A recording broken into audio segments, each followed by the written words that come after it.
Hello सहेली। Hello सहेली, नमस्ते मैडम, कैसी हैं आप? मैं बहुत अच्छी हूँ, आप कैसी हैं बताइए? हम भी बहुत बढ़िया है। और इतनी प्यारी आवाज किस सखी की है हमारी? अनुश्री उपाध्याय इंदौर से बात कर रही हूँ मैं।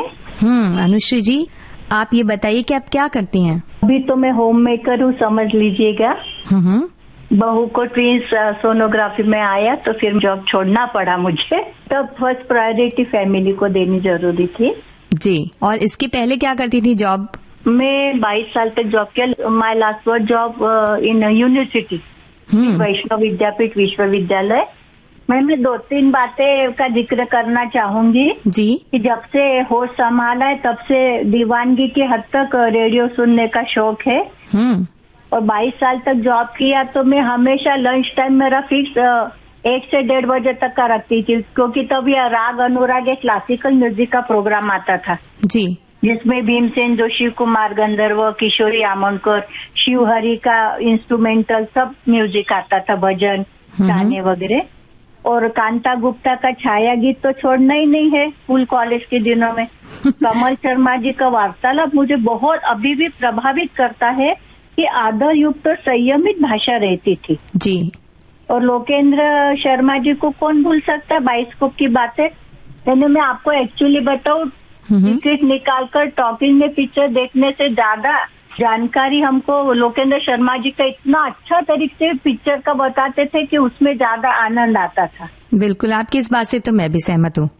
हाँ, और बचपन से मुझे इतना देशभक्ति का शौक है कि मेरा लड़का हुआ तो मैं उसको लोरी के बदले देशभक्ति के गाने सुनाती थी, जिसमें ये ज्यादा रहता था, ए मेरे प्यारे वतन बिछड़े मेरे चमन, ऐसा वाला गाना वो।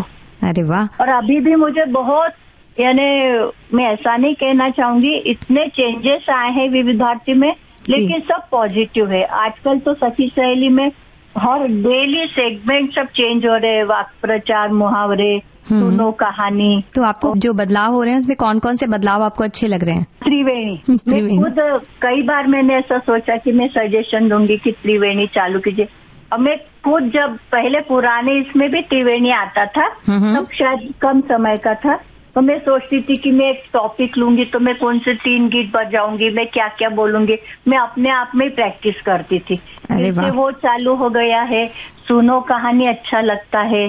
और अमल का तो वो ऑल टाइम फेवरेट है, उदयपुर की ट्रेन जी, हवा महल का मुझे बहुत अच्छे लगते हैं।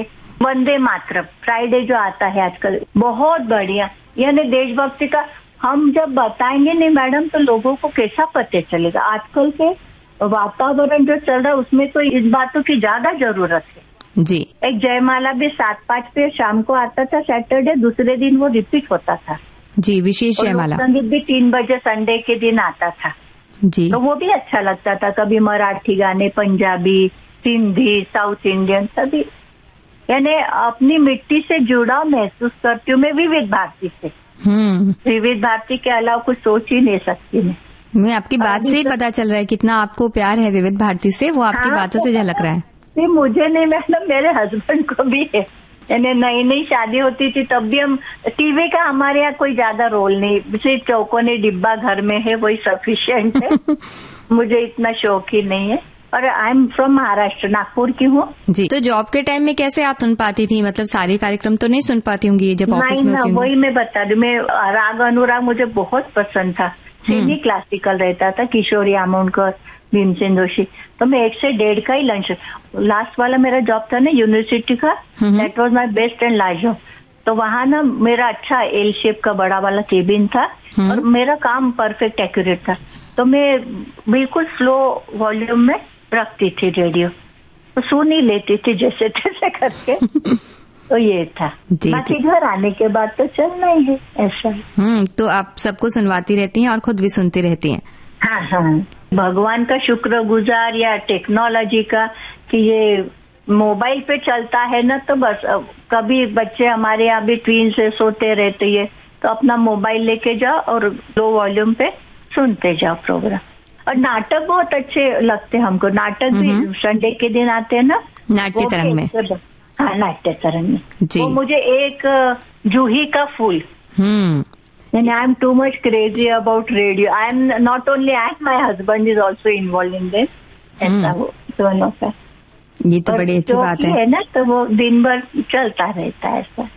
इंटरव्यू बहुत अच्छे लगते हैं। और मुझे एक खास बात तो याद आ गई कि स्टेज के पीछे जो रहते उनका कितना बहुत बड़ा कंट्रीब्यूशन रहता है जी। उनका कोई नामो निशान नहीं। उनके इंटरव्यू आजकल आने लगे, साउंड रिकॉर्डिस्ट थे या फिर वॉइस डिमोलिशन क्या करते हैं, और उनके विचार भी बहुत अच्छे रहते मैडम जी। यानी अपने को कुछ एप्रिसिएशन तो अलग बात है, लेकिन कुछ अपने अंदर भी उसमें से कुछ 2-4 चीजें ले ले तो अपनी भी लाइफ में बहुत चेंजेस आएंगे पॉजिटिवली।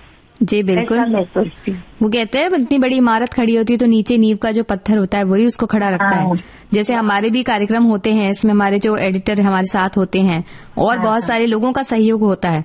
अब आवाज हमारी होगी लेकिन सहयोग तो इतने सारे लोगों का होता है। तो बिल्कुल आपने सही पहचाना। रहता है मैडम, अपने को तो सिर्फ लिखे हुए डायलॉग बोलने, लेकिन उनमें से जरा सी भी चूक हो जाए तो सब प्रोग्राम गड़बड़ जी रहता है ना। उनका कॉन्ट्रीब्यूशन, और उनको बेचारों का नामो निशान नहीं रहता किसी में। जो भी आपके प्रोग्राम है उसमें बहुत उनको अच्छा लगता है ना, हर एक का कॉन्ट्रीब्यूशन रहता है, तो सभी को क्रेडिट तो मिलना ही चाहिए। बिल्कुल। और उनके विचार भी सुंदर रहते, सिर्फ काम नहीं तो अपन सोचते बाप रे इनके इतने विचार अच्छे हैं, कितना ये, और डिटेल जानकारी भी रहती है जी। और आपको इतनी सारी जानकारी है विविध भारती के बारे में, तो आज आपकी पसंद का कौन सा गाना हम सुनवाएं आपको? मुझे बचपन से और अभी भी शायद मरते दम तक देशभक्ति का बहुत जज्बा कूट के भरा हुआ है। तो मैं काबुली वाला पिक्चर थी, उसमें मन्ना डे जी का एक गाना था, ए मेरे प्यारे वतन जी, ए मेरे बिछड़े चमन तुझ पे दिल कुर्बान। क्योंकि मैं अपने लड़के को भी कभी लोरी नहीं सुनाई, ये गाना गाते गाते सुलाती थी हमेशा।